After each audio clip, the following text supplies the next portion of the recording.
মৰমৰ ছাত্ৰ-ছাত্ৰীসকল, মই ৰূপালীমা হাজৰিকাই মোৰ শ্ৰেণী কোঠাৰ অন্য এটা ক্লাছলৈ তোমালোকক সকলোকে স্বাগতম জনাইছো। আজি মই তোমালোকৰ কাৰণে লৈ আহিছো দশম শ্ৰেণীৰ পাঠ্যপুথি বিজ্ঞান পাঠ্যপুথিখনৰ পৰা অধ্যায় 11 যাৰ নাম হৈছে মানুহৰ চকু আৰু বাৰেবৰণীয়া পৃথিৱীখন। তাৰ এটা পাৰ্ট যাৰ নাম হৈছে পোহৰৰ বিক্ষেপণ। সেই টপিকটো মই তোমালোকৰ কাৰণে লৈ আহিছো। আশা কৰো তোমালোক অলপ হলেও লাভৱান হ'বা। এতিয়া মই আৰম্ভ কৰিবলৈ লৈছো পোহৰৰ বিক্ষেপণ। পোহৰৰ বিক্ষেপণ মানেনো তোমালোকে কি বুজা? পোহৰৰ বিক্ষেপণ হৈছে আমাৰ যোনখন বায়ুমণ্ডলত বহুতবোৰ সৰু সৰু কণা মানে অণু পৰমাণু আদিবোৰেৰে গঠিত। যেনেকে ধৰা ধূলিকণা বা ধোঁৱা, পানীৰ টোপাল, অণু পৰমাণু এই সকলোবোৰেৰে সৈতে আমাৰ বায়ুমণ্ডলখন গঠিত হয়, মানে থাকে আৰু সেই বায়ুমণ্ডলত। যেতিয়া পোহৰৰ ৰশ্মি এটাই বায়ুমণ্ডলৰ সেই সৰু সৰু ক্ষুদ্ৰ কণাবোৰত খুন্দা মাৰে, তেতিয়া ইয়াৰ গতিপথটো আমি দেখা পাওঁ, কোনফালেৰেনো পাৰ হৈ গৈছে সেইটো দৃশ্যমান হয়, আৰু তাকে আমি কি বুলি কওঁ? পোহৰৰ বিক্ষেপণ বুলি কওঁ। মানে ধূলিকণাটোৱে পোহৰটোক বিক্ষেপিত কৰিলে। সহজ ভাষাত ক'বলৈ গ'লে সেই ধূলিকণাটো সাধাৰণ এটা অণু বা পৰমাণু, সেই ধূলিকণাটোৱে যোনটো সূৰ্যৰ পৰা অহা পোহৰ ৰশ্মিটোক বিক্ষেপিত কৰিলে, সেইটোকে কোৱা হয় পোহৰৰ বিক্ষেপণ। পোহৰৰ বিক্ষেপণৰ দ্বাৰা কিছুমান হয় কি পৰিঘটনা হয়, মানে ৰিলেট কৰিব পৰা যায়। এটা আহে টিণ্ডেলৰ পৰিঘটনা, টিণ্ডেলছ এফেক্ট। টিণ্ডেল নামৰ বিজ্ঞানী এজনে এইটো উলিয়াইছিলে কাৰণে তেওঁৰ নামত ৰাখিলে যে টিণ্ডেলৰ পৰিঘটনা। টিণ্ডেলৰ পৰিঘটনাৰ উদাহৰণস্বৰূপে যদি আমি ধৰিবলৈ যাওঁ, যেনেকে এটা ৰুম আছে, আন্ধাৰ এটা কোঠা আছে, তাৰ পৰা অকণমান যদি ক্ষুদ্ৰ এটা সূৰ্যৰ কিৰণ আহি পৰে সেই ফুটাটোৱেদি, সেই ফুটাটোত আমি দেখিবলৈ পাম গতিপথটো। তাকে কোৱা হয় টিণ্ডেলৰ পৰিঘটনা। এতিয়া কলয়দীয় কণাত পোহৰৰ বিক্ষেপণ যেতিয়া ঘটে, টিণ্ডেলৰ পৰিঘটনাৰ সৃষ্টি হয়। কলয়দীয় কণা, তাৰ বিষয়ে তোমালোকে অলৰেডি পঢ়ি আহিছা। যেতিয়া কিছুমান দবন পাৰ হৈ পৰি যায় আৰু সেইটোৰ পৰা যোনটো গতিপথটো আমি দেখিবলৈ পোৱা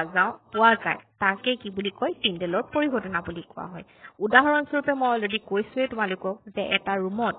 যেতিয়া সূৰ্যৰ বন্ধ এটা কোঠাত ধোঁৱাৰে পূৰ্ণ বা বন্ধ এটা কোঠাত যেতিয়া সূৰ্যৰ কিৰণ অকণমান এটা সৰু ফুটাই দি সোমায়, তেতিয়াহ'লে সেইটো পোহৰৰ গতিপথটো কোনফালে নিনো পৰিছে, কিনো হৈছে, সেইটো টিণ্ডেলৰ পৰিঘটনাটো আমি দেখিবলৈ পাওঁ। তাৰ অন্য এটা উদাহৰণ হৈছে যেতিয়া এখন ঘন হাবি, যোনটো গছ লতা বনেৰে যেতিয়া পৰিপূৰ্ণ এখন ঘন হাবিৰ মাজত যেতিয়া সূৰ্যৰ ৰশ্মি আমি পৰে, তেতিয়া হ'লেও তাৰ মাজৰ যোনখিনি ধূলিকণাৰ যোনটো গতিপথ, পোহৰৰ যোনটো গতিপথটো, সেই গতিপথটো আমি দেখিবলৈ পাওঁ। সেইটো এটা টিণ্ডেলৰ পৰিঘটনাৰ উদাহৰণ হয়। তোমালোকে চিত্ৰত দেখিবলৈ পাইছা, যেনেকে কোঠাৰ মাজেৰে ৰশ্মিটো পাৰ হৈ গৈছে, সেইটো দেখিবলৈ পালা। হাবি জংঘলৰ মাজেদি কেনেকে সূৰ্যৰ কিৰণ যেতিয়া পাৰ হৈ যাওঁতে দৃশ্যমানটো পোহৰৰ কোনফালেদিনো পাৰ হৈ গৈছে, সেইটো তোমালোকে দেখিবলৈ পাইছা চিত্ৰত। এতিয়া আহো সেই যোনখিনি পোহৰ বিক্ষেপ কৰে, যেনেকে ধূলিকণাটোৱে কি হয় পোহৰটোক বিক্ষেপিত কৰিলে, সেই পোহৰৰ বিক্ষিপ্ত পোহৰৰ ৰং, সেই ৰংটো ডিপেণ্ড কৰে যে কণাবোৰৰ আকাৰৰ ওপৰত, কিমান ডাঙৰ কিমান সৰু, এই সকলোবোৰৰ ওপৰত পোহৰৰ ৰংটো, বিক্ষিপ্ত পোহৰৰ ৰংটো ডিপেণ্ড কৰে।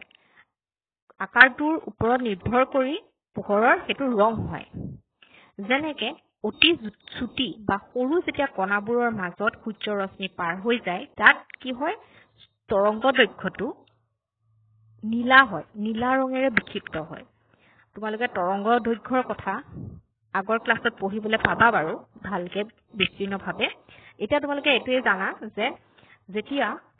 পোহৰ ৰশ্মি যেতিয়া ধূলিকণাৰ মাজেৰে পাৰ হৈ যায় তেতিয়া মানে কি হয় দৃশ্যমান হয় ইয়াৰ ডাইৰেকশ্যনটো যোনটো গতিপথেৰে পাৰ হৈ যায় সেইটো আমি দেখিবলৈ পাওঁ আৰু তাকে সেইটো পোহৰটো বিক্ষেপিত কৰিলে ধূলিকণাটোৱে আৰু সেইটো ডিপেণ্ড কি কৰে সেই কণাটোৰ আকাৰৰ সাইজটোৰ ওপৰত ডিপেণ্ড কৰে যদি চুটি তৰংগ দৈৰ্ঘ্যৰ যদি অতি মানে সৰু হয় সূক্ষ্ম কণাবোৰ হয় তেতিয়াহ'লে চুটি তৰংগ দৈৰ্ঘ্যৰ নীলা ৰং বিক্ষিপ্ত কৰে সেইটো নীলা ৰং কৰিব আৰু ডাঙৰ আকাৰৰ কণাবোৰে তেতিয়া কি হ'ব তৰংগ দৈৰ্ঘ্যটোৱে পোহৰ যোনটো বিক্ষিপ্ত কৰিব সেইটো হ'ব ৰঙা ৰঙৰ পোহৰ আৰু কিছুমানে কি হয় যদি বেছি যথেষ্ট ডাঙৰ আকাৰৰ কণাৰি কৰে তেতিয়াহ'লে সেইটো বগাও হ'ব পাৰে ইয়াত মেইনলি তোমালোকৰ আহে ৰঙা ৰং আৰু বগা ৰঙা ৰং আৰু নীলা ৰং বগা ৰঙৰটো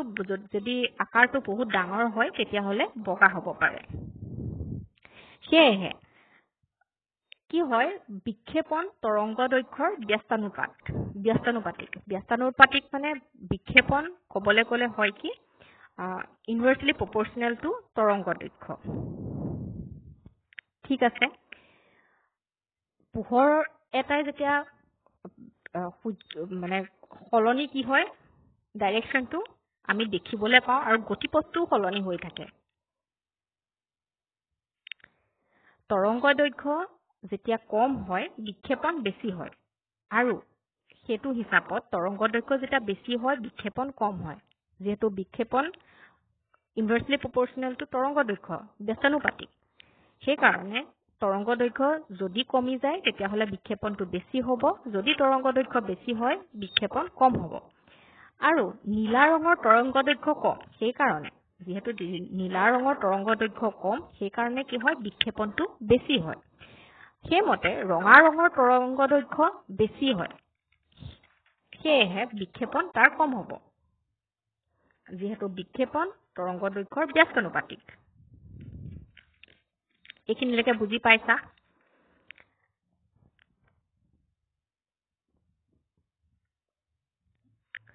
পোহৰ ৰশ্মি যেতিয়া পাৰ হৈ যায় ক্ষুদ্ৰ কণাৰ মাজেদি তেতিয়াহ'লে তাৰ গতিপথটো সালসলনি হ'ব পাৰে আৰু আমি গতিপথটো দেখাও পাওঁ দৃশ্যমান হয় আমাৰ মাজত আৰু সেই কণাবোৰৰ যোনটো আকাৰ হয় সেই আকাৰটোৰ ওপৰত আমি বিক্ষিপ্ত পোহৰৰ ৰংটো সেইটোৰ ওপৰত নিৰ্ভৰ কৰে যেনেকে যদি মানে চুটি বা সূক্ষ্ম কণাবোৰৰ তৰংগ দৈৰ্ঘ্যটো কম হয় আৰু কি কৰে নীলা ৰং বিক্ষিপ্ত কৰে আৰু সেইমতে ডাঙৰ আকাৰৰ কণাবোৰে কি হয় তৰংগ দৈৰ্ঘ্যটো অধিক হয় আৰু ৰঙা ৰং বিক্ষিপ্ত কৰে মেইনলি দুটা কালাৰে গুৰুত্বপূৰ্ণ হয় ৰঙা আৰু নীলা ঠিক আছে আৰু সেয়েহে বিক্ষেপণ is inversely proportional to তৰংগ দৈৰ্ঘ্য ব্যস্তানুপাতিক তৰংগ দৈৰ্ঘ্য যদি কম হয় বিক্ষেপণ বেছি হ'ব তৰংগ দৈৰ্ঘ্য যদি বেছি হয় বিক্ষেপণ কম হ'ব সেয়েহে নীলা ৰঙৰ তৰংগ দৈৰ্ঘ্য কম বিক্ষেপণ বেছি হ'ব আৰু ৰঙা ৰঙৰ তৰংগ দৈৰ্ঘ্য বেছি সেয়েহে বিক্ষেপণটো কম হ'ব এতিয়া তোমালোকে হয়তো মন কৰিছা যে আমাৰ মুকলি আকাশৰ ৰংনো কিয় নীলা হয় ৰঙা বগা বেলেগো হ'ব পাৰিলে হয় মুকলি আকাশখন যেতিয়া আমি চাওঁ তাৰ কালাৰটো কি হয় সদায় নীলা হয় কিহৰ কাৰণে কাৰণ ৰঙা পোহৰৰ তৰংগ দৈৰ্ঘ্য নীলা পোহৰৰ তৰংগ দৈৰ্ঘ্যতকৈ বহুত বেছি হয় সেয়েহে যেতিয়া সূৰ্যৰ ৰশ্মি আমাৰ বায়ুমণ্ডলৰ মাজেৰে পাৰ হয় তেতিয়া বায়ুৰ ক্ষুদ্ৰ কণাবোৰে নীলা ৰং ৰঙা ৰঙৰ তুলনাতকৈ বেছিকৈ বিক্ষিপ্ত কৰে তৰংগ দৈৰ্ঘ্যটো যিহেতু বেছি হয় ৰঙা ৰঙৰ বিক্ষেপণটো তৰংগ দৈৰ্ঘ্য যেতিয়া আমি পঢ়ি আহিছোঁ তৰংগ দৈৰ্ঘ্য যেতিয়া বেছি হ'ব বিক্ষেপণ কম হ'ব সেয়েহে ৰঙা ৰঙৰ তৰংগ দৈৰ্ঘ্য বেছি বিক্ষেপণ কম হ'ব তেতিয়া নীলা ৰংটো আমি দেখিবলৈ পাম নীলা ৰং ৰঙা ৰঙৰ তুলনাত বেছিকৈ বিক্ষিপ্ত হ'ব আৰু সেয়েহে নীলা ৰঙৰ পোহৰ আমাৰ চকুত বেছিকৈ সোমাব আৰু সেইকাৰণে আমি আমাৰ মুকলি আকাশখন আমি সদায় নীলা দেখোঁ বুজিছা এইখিনিলৈকে নেক্সট আহিছে সূৰ্যোদয় আৰু সূৰ্যাস্তৰ সময়ত সূৰ্যৰ ৰং তোমালোকে হয়তো মন কৰিছা যে ৰঙা ধৰণৰ এটা ৰং হয় সূৰ্যোদয় আৰু সূৰ্যাস্তৰ সময়খিনিত সেইটোনো কিয় হয় যিহেতু আমাৰ সূৰ্যটো বহুত দূৰ দিগন্তত অৱস্থিত থাকে দিগন্তৰ সূৰ্যটো আমাৰ চকুত যেতিয়া সোমায় তেতিয়াহ'লে বায়ুমণ্ডলত বহুতবোৰ তৰপ পাৰ হৈ আমাৰ চকুত বহুতবোৰ তৰপ অতিক্ৰম কৰিব লগা হয়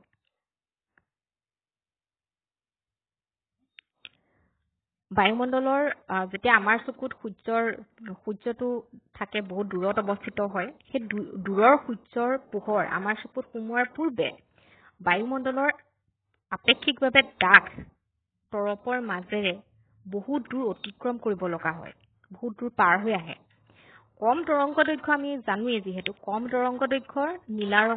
নীলা ৰং সৰহভাৱে বিক্ষিপ্ত হৈ আঁতৰি গুচি যায় যোনখিনি নীলা ৰংটো হয় কম তৰংগদৈৰ্ঘ্যৰে সৈতে সেইখিনি আঁতৰি গুচি যায় ইমান দূৰ হোৱাৰ কাৰণে যোনটো বেছি ৰঙৰ তৰংগদৈৰ্ঘ্যৰ যোনখিনি ৰঙা ৰং থাকে সেই ৰঙা ৰংখিনি আমাৰ চকুত ডাইৰেক্টলি আহি সোমায়হি আৰু সেই গতিকে আমি সূৰ্যোদয় বা সূৰ্যাস্তৰ সময়খিনিত আমি সূৰ্যৰ পোহৰটো আমি ৰঙা নিচিনা দেখোঁ ঠিক আছে কিন্তু যেতিয়া সূৰ্যটো দুপৰীয়াৰ সময়খিনিত সূৰ্যটো আমাৰ মূৰৰ ওপৰত থাকে সেই মূৰৰ ওপৰত থকা সময়খিনিত আমাৰ সূৰ্যটো তুলনামূলকভাৱে ক'ৰবাত নহয় ক'ৰবাত সূৰ্যোদয় বা সূৰ্যাস্তৰ সময়খিনিতকৈ কম দূৰত্বত থাকে তোমালোকে দেখিছা যে দুপৰীয়াৰ সময়খিনিত সূৰ্যৰ কালাৰটো ৰঙা নহয় যেনেকৈ সূৰ্যোদয় বা সূৰ্যাস্তৰ সময়খিনিত যেনেকৈ অলপ ৰঙা নিচিনা হয় সেইটো হিচাপত দুপৰীয়াৰ সময়খিনিত সূৰ্যৰ ৰংটো আমি মানে বগা বা মানে দুপৰীয়া ভাগত আমি বেলেগ এটা কালাৰ বিক্ষিপ্ত হয় সেইটো কিয় হয় কাৰণ ক'ৰবাত মানে কি হয় সূৰ্যোদয় বা সূৰ্যাস্তৰ সময়খিনিত বহুত দূৰত থাকে সূৰ্যটো কিন্তু দুপৰীয়াৰ সময়খিনিত সেই অনুপাতে তুলনামূলকভাৱে কম দূৰত্ব অতিক্ৰম কৰিব লগা হয় সূৰ্যৰ পৰা অহা পোহৰখিনিয়ে আৰু সেয়েহে দুপৰীয়া সময়খিনিত বগা ৰং বিক্ষিপ্ত কৰে আৰু সেয়েহে দুপৰীয়া ভাগত আমি বগা ৰং নিচিনা দেখোঁ ৰঙা বা বেলেগ কালাৰ নহয় এইটোৱে আছিলে আজিৰ টপিক আশা কৰোঁ তোমালোকৰ কাৰণে অলপ হ'লেও সুবিধা হ'ব ধন্যবাদ